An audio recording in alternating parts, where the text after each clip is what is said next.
Okay guys, so I have taught thousands and thousands of traders over the past few years, and there are certain traits, there are certain characteristics of the most profitable traders in this group. And I'm going to reveal that to you today so you can take it into your own trading. Just bear in mind that all these traders, they'll have the same course videos, they'll have the same access in the community, for example, for my mentorship. A lot of people would expect the results to be very, very similar, but you will definitely see a massive discrepancy between the most profitable and the least profitable, and it's usually in the work they do in their own trading. So what is that work? Well, that's what I'm going to tell you in today's video.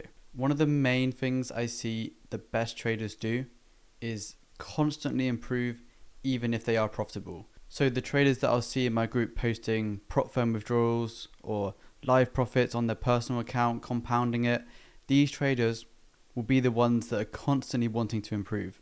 The ones that will be constantly messaging me about their new backtesting or about how to scale into their positions. They're always looking to learn and improve their strategy.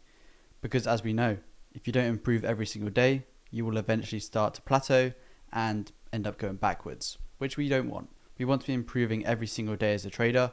So it's quite common to see the best traders in the industry are constantly improving. You might see my results and think that I don't do any backtesting, I don't refine my strategy because it's profitable, but that is not the case.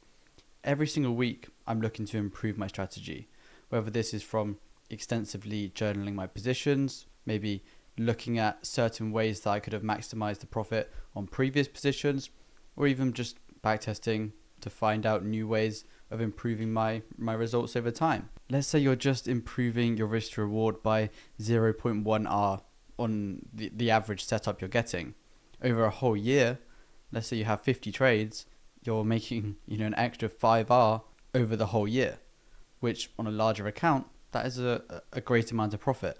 So small improvements over time definitely add up. It's just like how small gains add up, compounding long term, small improvements to your trading will add up long term to create a great strategy. One that's good can become great, one that's average can become good, which then also can eventually become a great strategy to make profits in the markets. And kind of leading on from the small gains talk, I've noticed that these traders don't go into the markets with unrealistic expectations. They know what's realistic for a Forex trader, they know what they can expect, so they don't go in expecting to just triple their account in a year. You'll see the best traders on Twitter, on YouTube, on Instagram.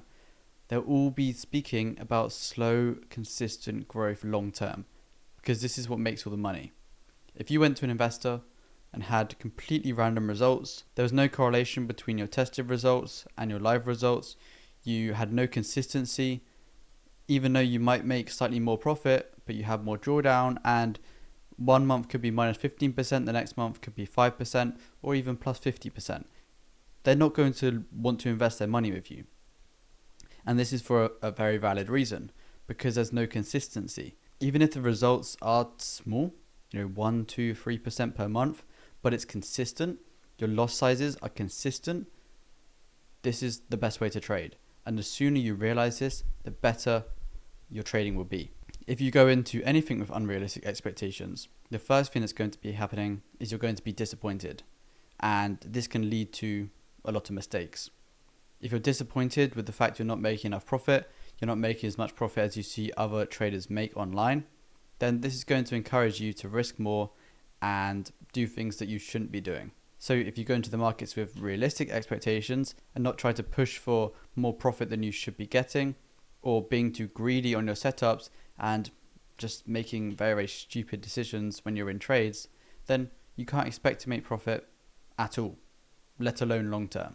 And obviously I'm not saying to not have big goals, because having big goals is probably the best thing you can possibly have. You'll be determined to hit these goals, but I'm talking about profits and long-term growth for your account.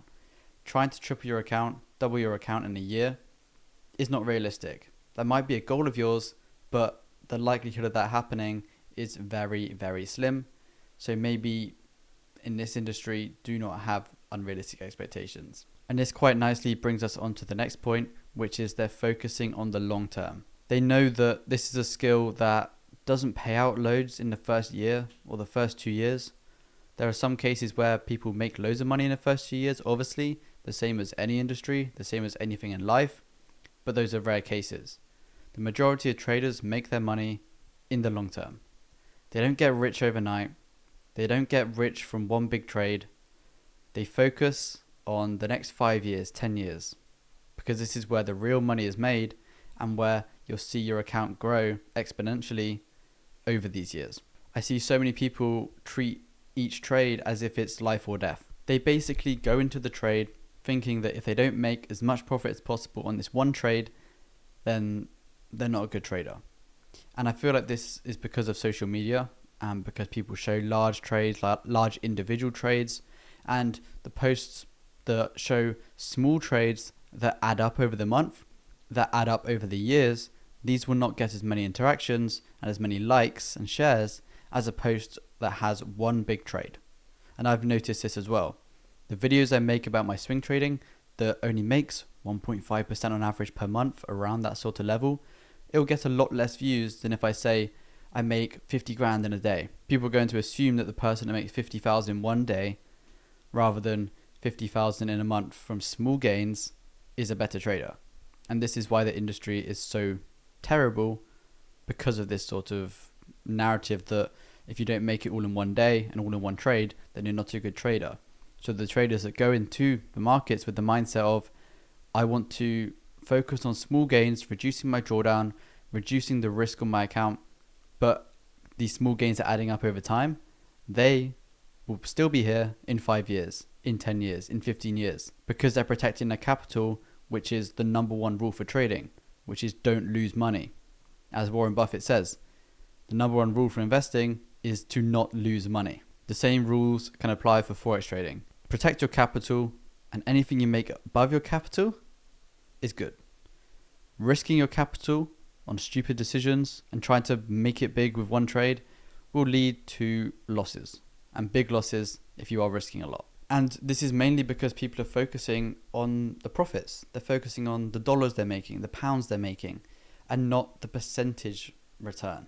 You'll never see hedge funds compared by the amount of dollars they make, but you'll see the percentage gain because it is relative. A hedge fund with 10 billion versus a hedge fund that has 1 billion, the one with 10 billion is obviously going to outperform the one that has 1 billion if they are taking the exact same trades or very, very similar trades. Whereas the hedge fund with 1 billion could actually make a higher percentage gain and perform better based on their capital than the 10 billion fund. But if you just compare the monetary side of it, the 10 billion one will probably win. An easy way to look at this is with golf. So in golf you have handicaps. So someone that has a 30 handicap can still play golf and compete with someone that has a 5 handicap because it puts them on an even playing field. So when I see people comparing their profits to my trades or someone they see on social media, and their trades might be smaller because they haven't been trading for 5, 6, 7, 8, 9, 10 years like a lot of traders on social media actually have been doing. How big can your account grow over those years? Quite large. And the person that's been trading for 6 months is then comparing their trades to our trades for the traders that trade full time. It just doesn't really make sense. But if you think of it as a handicap, they've been trading 5 years more. But if we just compare percentages, it puts us on that level playing field. It kind of handicaps the account balance. So you can quite easily see, oh, well, I'm actually making a similar gain over the last few years as this trader online. But they're obviously making a lot more because their account size is larger, and that is completely fine. They are just at a different place in their trading. And you'll also notice that the best traders do not compare their results to other traders. Everyone trades different strategies. Everyone trades with different risk appetites. Everyone just trades differently. So comparing yourself to another trader is completely pointless. Again, it will give you unrealistic expectations. You could compare your strategy and you're a scalper to a swing trader and see, oh, they're only taking 3 trades a month to make 2%. I make 2% in 1 hour. Well, yeah, but you have different levels of drawdown. You don't know how much they're risking per trade. It can all be for nothing. No one knows what any other trader is doing fully, so you can't compare yourself because you will just lose. And if you want to learn exactly how I trade and become one of these successful traders, check out my mentorship in the description, and I'll catch you guys next time.